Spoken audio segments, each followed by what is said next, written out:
BTTV, Black Tribbles TV. Black Tribbles, Black Tribbles, Black Tribbles.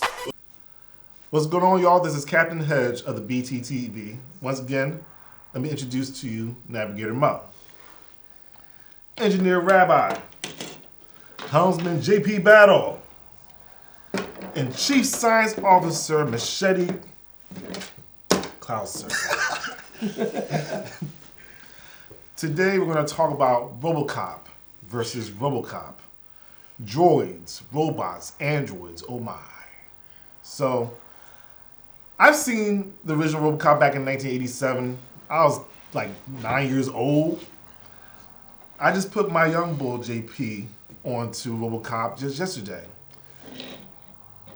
Mo have yet to see RoboCop, but she's very knowledgeable when it comes to robotics and science. Now, Rabbi, have you seen RoboCop? I've seen all of them. All right.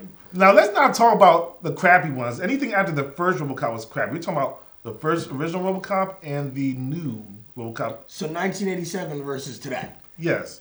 The original RoboCop was directed by director Paul Verhoeven, who's known for, what? Showgirls, Total Recall, Basic Instinct, Starship Troopers. So the one thing he knows about Paul Verhoeven is that he always have satire or some kind of commentary within dark humor. Now, the new RoboCop movie is directed by director Jose Padilla. Now, I don't know, how should we approach this? Let's talk about what's good about the original movie, and then let's talk about the reboot. The original RoboCop takes place, now. It's our time, it's 2013. They're going after basically with the weapons we have today. It's just an all-over better movie comparatively to the new one. Yeah, the special effects are sure great, but it's not the same story. They're exploring too much of the psychological side of Murphy as in the new one, as opposed to the old one where Murphy's trying to be human. It's a given. It's a man inside a machine. You don't need to explain to us anymore. Then we already need to know that he's a man in a machine. He's going to have emotions. It's drilled over and over and over. It's like flogging a dead dolphin. What do you think, Machete? You've seen both. I actually prefer the remake to the original. Ah, all right. We got a good dynamic going on here. And the reason that I chose the remake over the original is because they examined RoboCop's humanity more so, and they kept him alive in the eyes of his wife. Where in the other RoboCop, they added that whole mystery about, in the original RoboCop, it was that whole mystery about, he doesn't know where his family is. But it's like, this one, they kept the family in it, and they brought them into the element. They did explore some new ideas in the story, which makes it better than a remake. It makes it it has the possibility to stand alone as a whole separate thing. All right, so, interesting. We have two polar opposite reactions. Rabbi, he's pro first RoboCop. Machete, he's pro new RoboCop. 2014. I love RoboCop. I love that movie, but I'm like in the middle. Let me talk about the new RoboCop by Jose Padilla. I like the movie. It has some strengths. It either had a PG-13 rating. It didn't have as much gore and didn't have any boob shots like the original movie had. The whole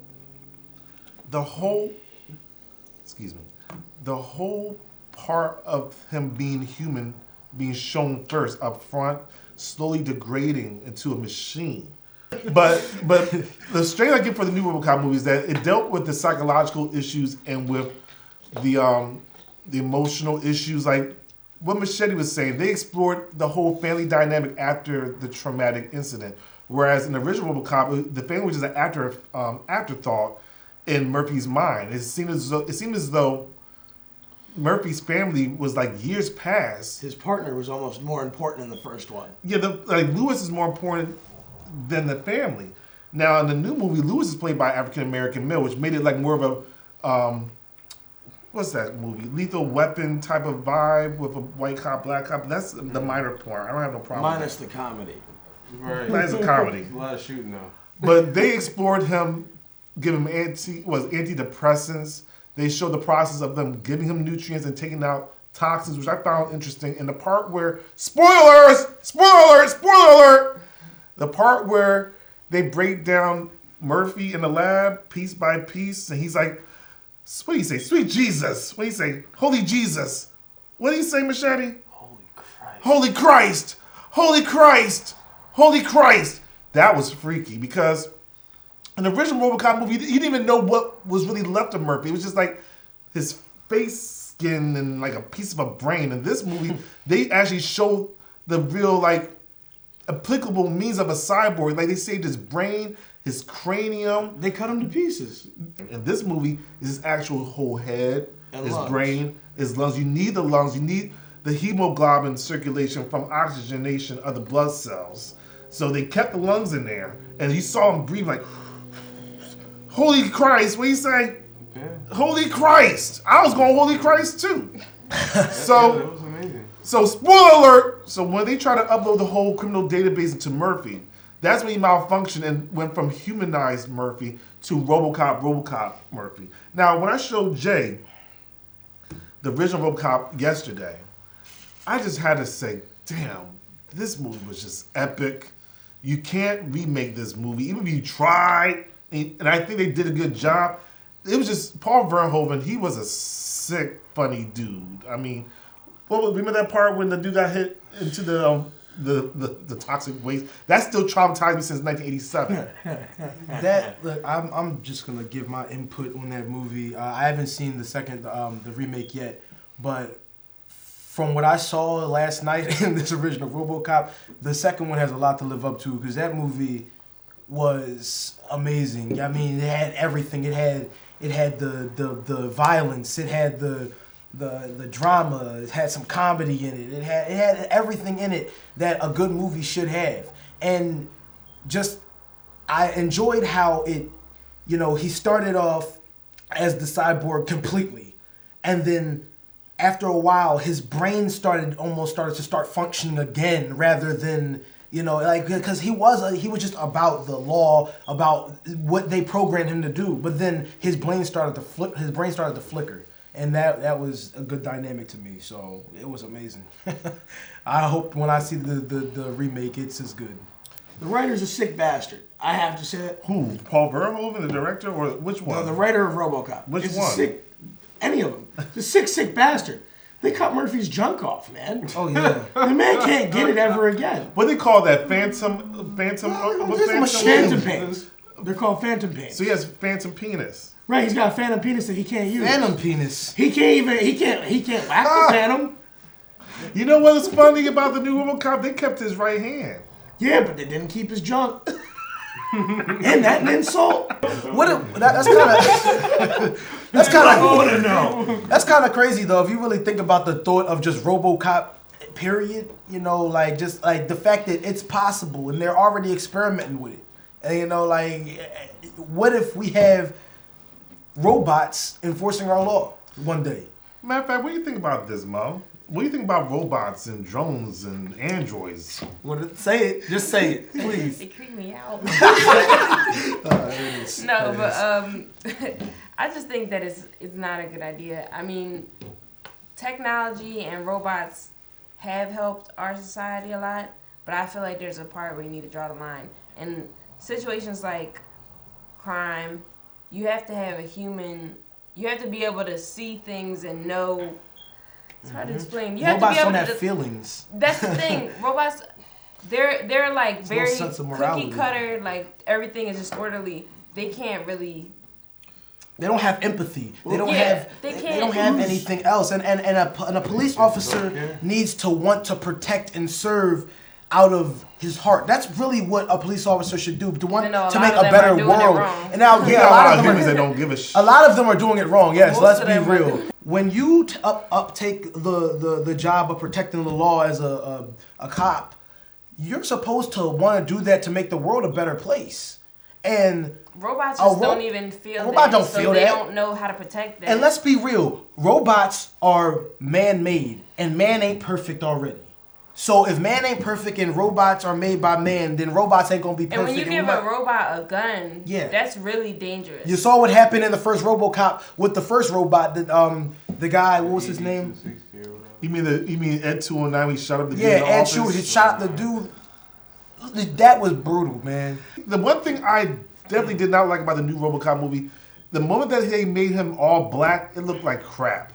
He looked like he was made out of rubber. Like when he had the silver arm machete Dominatrix. in the beginning of the movie, when he, spoiler alert, when he escaped from the OCP facility, they should have kept him silver. Like, yeah, because he just looked more like the metallic. originals. I mean, not only like Maybe the originals, metallic. Maybe they were making him black so he could look more ominous, and it's like showing you the transition in the movie. He's getting like. Oh, so now RoboCop is Batman. Right, but RoboCop's Batman now.